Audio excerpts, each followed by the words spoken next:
কক্সবাজারের টেকনাফে মাদক বিরোধী অভিযান চালিয়ে 50,000 পিস ইয়াবাসহ 7 মাদক পাচারকারীকে আটক করেছে কোস্টগার্ড ও র্যাবের যৌথ দল।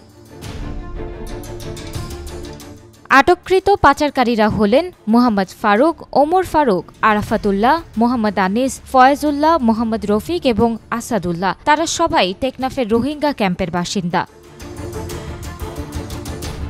গোপন সংবাদের ভিত্তিতে কোস্টগার্ড এবং র্যাবের যৌথ দল রাত 2টায় শাহপরীর দ্বীপের ঘোলাপাড়া সংলগ্ন সমুদ্র এলাকায় অভিযান চালায়।